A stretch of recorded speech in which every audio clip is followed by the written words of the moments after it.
अपना नाम बताएंगे आप? साईलाल हीरालाल जी चेदिया। साईलाल हीरालाल जी चेदिया। और कहाँ रहते, कहाँ आजकल आप कहाँ से आए हैं? मैं कामाख्या में रहता हूँ, यानी कामाख्या गुवाहाटी। गुवाहाटी में।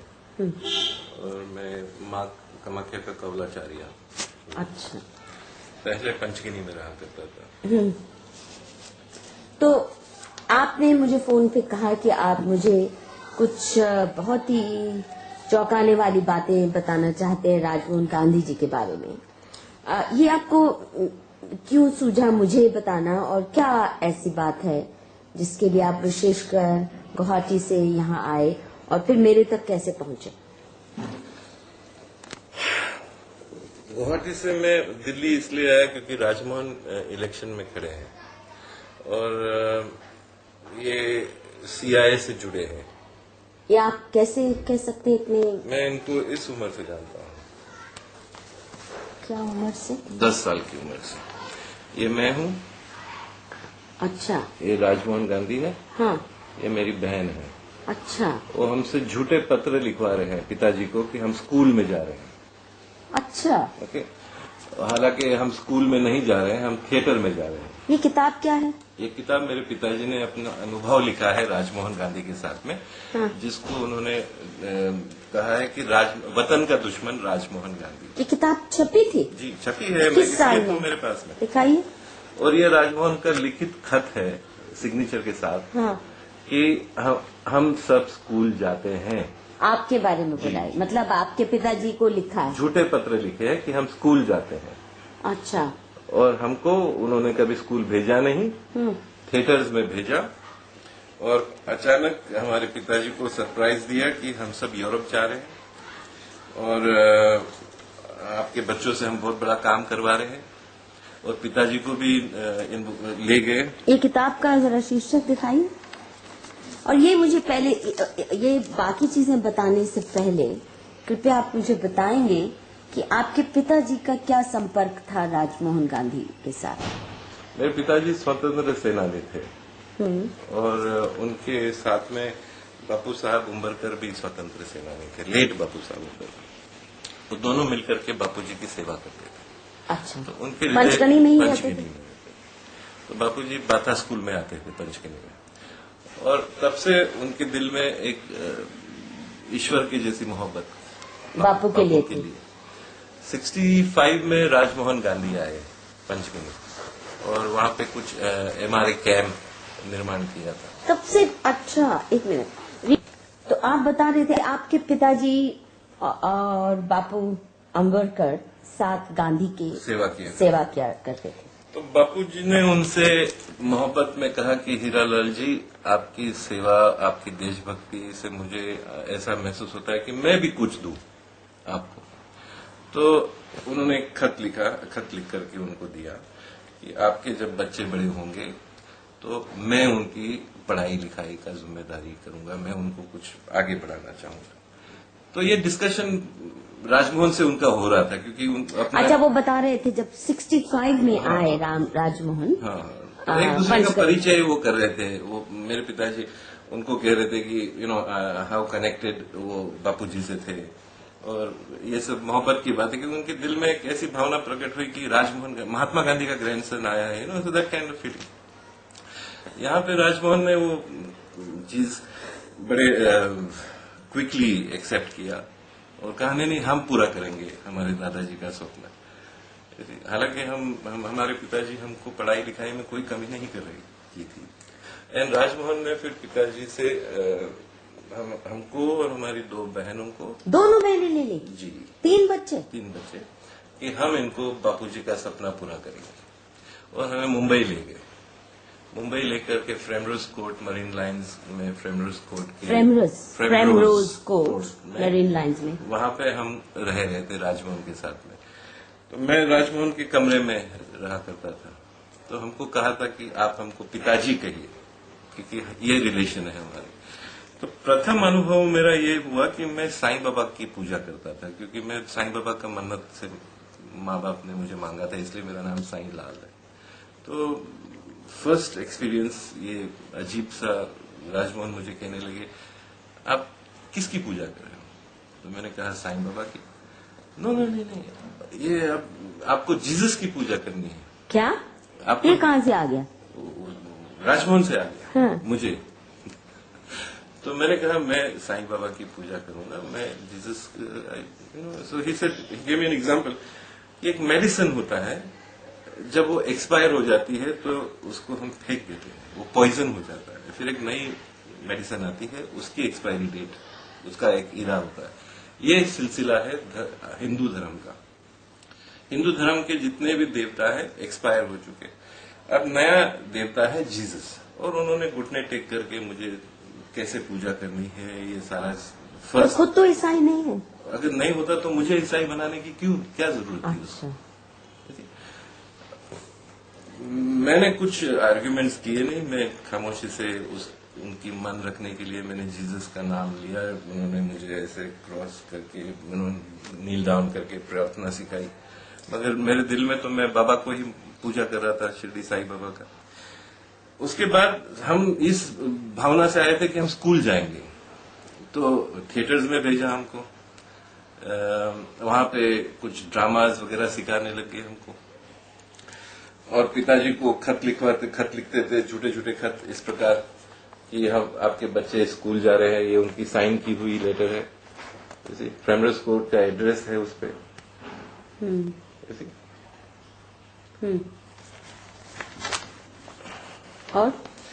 और हमको थिएटर भेज करके कुछ ड्रामाज वगैरह सिखा रहे थे। और फिर अचानक विदेश का टूर उन्होंने निर्माण किया, और पिताजी को भी सरप्राइज करके आप भी आना है, देश का बहुत बड़ा काम करना है। और यूरोप में फिर इस प्रकार से हमारा प्रदर्शन किया, जहाँ मैं क्या कर रहे हैं आप? मैं भीख मांग रहा हूँ। क्या? फटे हुए कपड़े में। क्यों? क्योंकि राजमोहन ने हमको कहा कि ऐसा स्पीच देना है स्टेज पे कि राजमोहन गांधी ये गरीबों के लिए, दलितों के लिए कॉलेज बना रहे हैं, और उसके लिए ये शो हो रहा है। और फिर इसके बाद मुझे एक टोकरी दी जाती थी, खाली टोकरी, और मैं सीट पे जाकर के पैसे मांगता।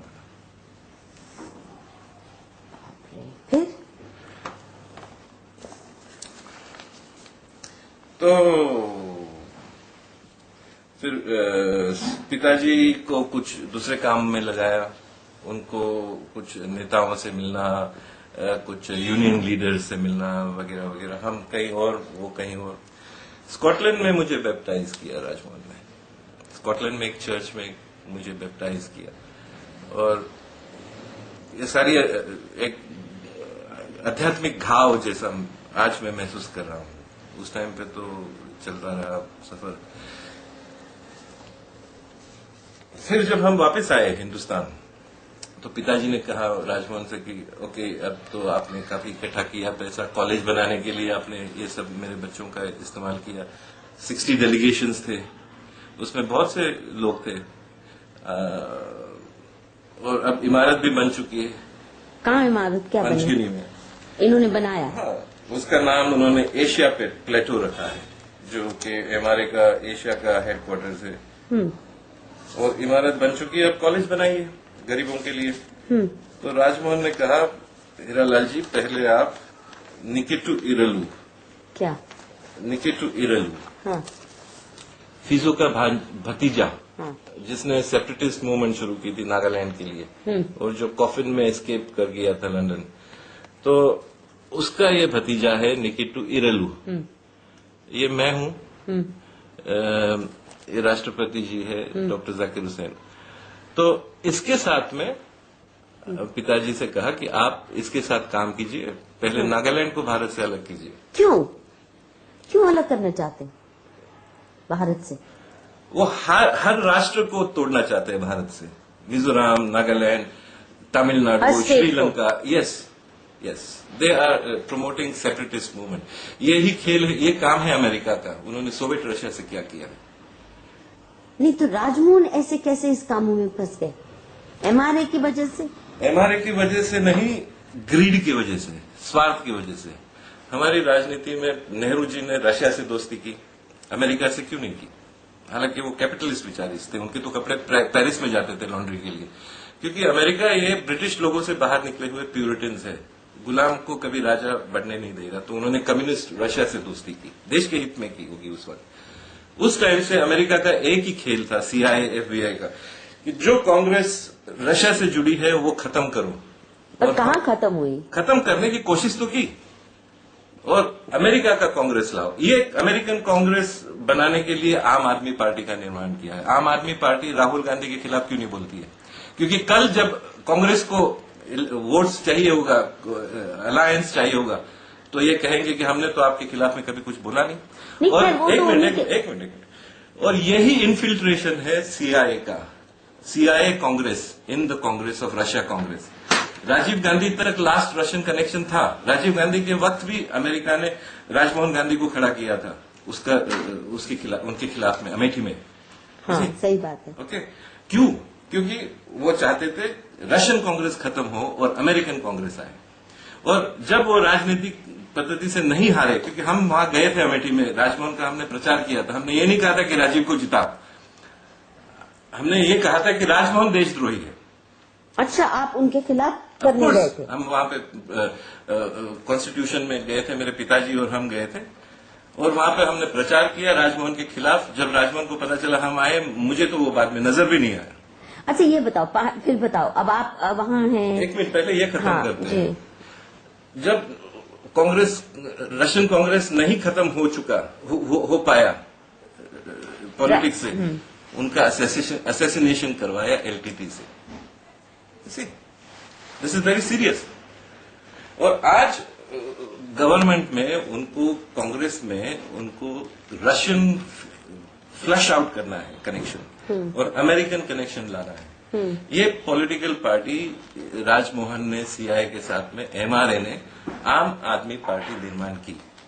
आपको कैसे पता ये शुरू में से? मैं आपको बताता हूँ धीरे धीरे, just listen to me carefully, क्योंकि लिंक टूट जाएगा मेरा विचार भी। ये राजभवन को इतने लेट क्यों लाया? हाँ, क्यों लाया? कुछ लोग अलग होते हैं पल भर के लिए, फिर आ जाते हैं, फिर दूर हो जाते हैं। ये खेल हम बचपन से देख रहे हैं इनका। CIA इंटरनेशनल पॉलिटिक्स किस प्रकार होती है, मैं 10 साल की उम्र से देख रहा हूं। तो कितने साल तक आप राजमोहन के साथ रहे, और कैसे आपका उनके साथ अलगाव कैसे आया? अलगाव इसलिए आया क्योंकि जब उन्होंने, मेरे पिताजी ने उससे कहा कि अब कॉलेज बनाओ, बिल्डिंग बन चुकी है, तब राजमोहन ने उनसे कहा कि यू गो विद निकी टोयरलू टू नागालैंड, नागालैंड को अलग करो, दलितों को 5 साल में क्रिश्चियन बनाओ, और नागालैंड के बाद में जितने भी स्टेट्स है उनको अलग करने के काम में जुड़ो, मैं कॉलेज बनाऊंगा। तो मेरे पिताजी ने उनको कहा कि ना तो मैं ये करूंगा, ना तेरे को करने दूंगा। I will not allow you to do international work. और फिर ये वतन का दुश्मन राजमोहन गांधी किताब लिखी, और हम अलग हुए उनसे। और किस साल की उम्र में थे आप? मैं 10 साल की उम्र में था। नहीं, 10 साल की उम्र में तो गए उनके साथ। कितने साल उनके साथ रहे आप? हम उनके साथ में 1 साल रहे बस। हाँ, और 1 साल काफी था जिंदगी, देश की जिंदगी बर्बाद होते हुए देखने के लिए 1 साल काफी था हमारे लिए। तो आपने और क्या क्या बोला? आपके पिता ने राजमोहन जी को जब देश का दुश्मन कहा, और क्या क्या बातें उजागर आई हैं? राजमोहन की ये पब्लिकेशन है ब्रिटेन में, we want Britain back with a difference. ये MRA की है? MRA की है। उसकी पत्नी का नाम है यहाँ, क्या नाम है उनका? उषा चंदीराम ने ये किया है। उषा चंदीराम के पिताजी ने उस पर केस किया था कि 2 कम उम्र की लड़कियों को ये भगा ले गया है, जानकी वर्धन और उषा चंदीराम। फिर बेंगलोर में केस भी चली थी, एयरपोर्ट से राजमोहन को CBI ने रोक भी लिया था, अरेस्ट भी किया था यूरोप जाने के वक्त। और फिर उसी लड़की को इन्होंने राखी बांधी थी राजमोहन को, ये हमारे भाई है, उसी से इन्होंने शादी की, उषा चंदीराम, उसने पब्लिकेशन किया है ये। So it's a very, I want to tell you something more very serious. 1955 में MRA मूवमेंट को अमेरिका ने एयरफोर्स प्लेन्स दिए थे वर्ल्ड टूर के लिए, इसी, और सारे MPs ने साइन करके दिया था कि इनको ये एयरफोर्स प्लेन की आवश्यकता है, ये अच्छा काम कर रहे हैं। मुझे डिफेंस मिनिस्टर, इसका प्रूफ, मुझे डिफेंस मिनिस्टर एक हेलीकॉप्टर देंगे जब तक मैं कुछ रॉ के लिए काम नहीं कर रहा हूं, yeah nobody gives air force planes to anybody. और एमआरए को एयरफोर्स का प्लेन दिया गया। ये उनके लिटरेचर से हमने इसमें जेरोक्स किया है, जिसमें वो जस्टिफाई कर रहे हैं कि उनको क्यों एयरफोर्स का क्या, प्लेन? हाँ, क्यों एयरफोर्स का प्लेन्स मिला है 1955 में। और तो ये कनेक्शंस क्या है? एयरफोर्स के, अमेरिका अपनी एयरफोर्स की प्लेन्स किसी को देगी? ये किस पब्लिकेशन से लिया आपने? वो एमआरए की पब्लिकेशन। अच्छा, तो अभी एमआरए का हेडक्वार्टर कौन चला रहा है? यही राजमोहन गांधी जब एक्सपोज हुआ 89 में, तो हो सकता है कि ऑफिशियली उनका रिकॉर्ड पे नाम उन्होंने निकाल लिया हो। I have no idea about this and I am not interested, क्योंकि मुझे उनसे व्यक्तिगत लड़ाई नहीं है कि मेरे दिल में उनके लिए नफरत है। मेरे दिल में उनके लिए ये भावना है कि ये भटक गए हैं राजनीतिक कारण से।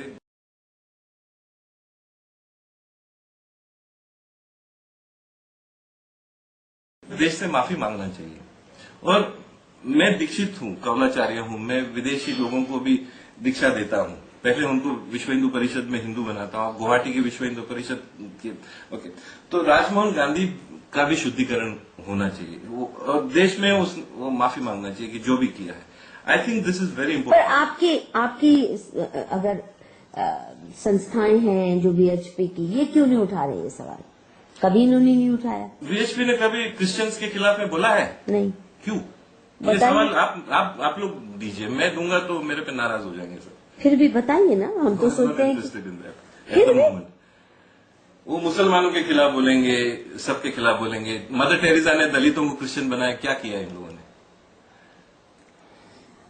दलित क्रिश्चियन होते हैं क्या? एक क्रिश्चियन बन जाता है तो दलित नहीं क्रिश्चियन रहा। हो जाता है। ये मदर टेरेसा की राजनीति वीएचपी अपोज नहीं कर सकी। I don't want to question them at the moment, क्योंकि विषय कुछ अलग है अभी फिलहाल।